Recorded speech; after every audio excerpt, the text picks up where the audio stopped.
পরপর রাস্তা নিয়ে অনেকগুলো ভিডিও হয়ে গেল, আজকে চলুন একটা বাড়ি নিয়ে কথা বলি। কলকাতায় যেসব পুরনো ইংরেজ আমলের বাড়ি আছে সেগুলোকে সাধারণত ক্যাটেগরাইজ করা খুব সহজ। যেমন ধরুন high court, gothic, writers building, neo classical, Basubati, Hindu revival. কিন্তু আজকে যে বাড়িটার কথা বলছি সেটা এমনই অদ্ভুত যে এটাকে চট করে ক্লাসিফাই করাই যায় না। এই দেখুন বাড়িটা, এটাকে আপনি কি বলবেন?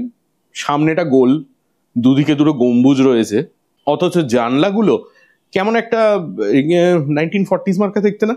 এই বাড়িটার নাম হচ্ছে Gillander house and this is the head office of Gillanders Arbuthnot and company. FM Gillanders আর GC আর্বুথনট এই কোম্পানিটি এস্টাবলিশ করেছিলেন in the early 19th century. কিসের ব্যবসা করতো গিল্যান্ডার্স আর্বুথনট অ্যান্ড কোম্পানি?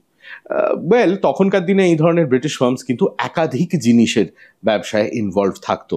তার মধ্যে রয়েছে চা, টেক্সটাইলস, কেমিক্যালস এবং আরও প্রচুর জিনিসপত্র। গিল্যান্ডার্স আর্বুথনট অ্যান্ড কোম্পানি আজও এই একাধিক ব্যবসাতে ইনভলভ, যদিও স্বাধীনতার পরে মালিকানা ভারতীয়দের হাতে চলে আসে। লেট 1960s থেকে Gillanders Arbuthnot and company has been part of the Kothari group of companies. কিন্তু এই বাড়ির আর্কিটেকচারটা এরকম অদ্ভুত কেন? এর একটা সম্ভাব্য কারণ হচ্ছে বাড়ির যিনি আর্কিটেক্ট, যার নাম হ্যারি স্টুয়ার্ট গুডহার্ট রেন্ডেল। গালভর্তি একটা নাম, তবে হ্যারি স্টুয়ার্ট গুডহার্ট রেন্ডেল শুধুমাত্র আর্কিটেক্ট ছিলেন না, হি ওয়াজ অলসো আ মিউজিশিয়ান। এবং এই বাড়ি ডিজাইন করার কন্ট্রাক্ট যখন ওর কাছে যায় তখন উনি ট্রিনিটি কলেজে মিউজিকই শিখছেন। হয়তো যে গান বাজনা শিখছিলেন তার একটা ইনফ্লুয়েন্স বাড়ির ডিজাইনের মধ্যে চলে আসে। বাড়িটা কমপ্লিট করা হয়েছিল ইন 1909।